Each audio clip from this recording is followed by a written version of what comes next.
ओंकारेश्वर ज्योतिर्लिंग भगवान शिव के 12 ज्योतिर्लिंगों में से चौथा है और इसका महत्व अत्यंत पवित्र माना जाता है।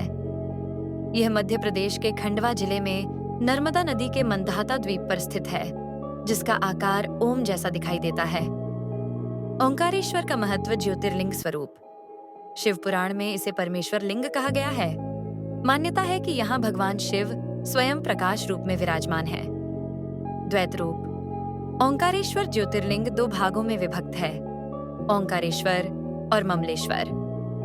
धार्मिक मान्यता, यहाँ विधिवत पूजा करने से शिवजी प्रसन्न होते हैं और जीवन के सभी कष्ट दूर होते हैं। भौगोलिक विशेषता, मंदाता द्वीप का आकार एयूएम जैसा है, इसी कारण इसे ओंकारेश्वर कहा जाता है। पौराणिक कथाएं। एक, राजा मंदाता की कथा कहा जाता है कि राजा मंदाता ने यहाँ घोर तपस्या की थी। उनकी तपस्या से प्रसन्न होकर भगवान शिव ने ज्योतिर्लिंग रूप में प्रकट होकर जन कल्याण हेतु यहाँ विराजमान होने का वरदान दिया। इसी कारण इस पर्वत का नाम मंदाता पर्वत पड़ा। 2, देवताओं की प्रार्थना। एक अन्य कथा के अनुसार देवताओं ने असुरों से मुक्ति पाने के लिए शिवजी से प्रार्थना की। उनकी प्रार्थना से प्रसन्न होकर भगवान शिव ने यहाँ ज्योतिर्लिंग रूप में प्रकट होकर देवताओं को आशीर्वाद दिया। 3, शिव पार्वती का निवास। शिव पुराण में वर्णन है कि रात्रि में भगवान शिव और माता पार्वती यहाँ निवास करते हैं। इस कारण यह स्थान और भी पवित्र माना जाता है।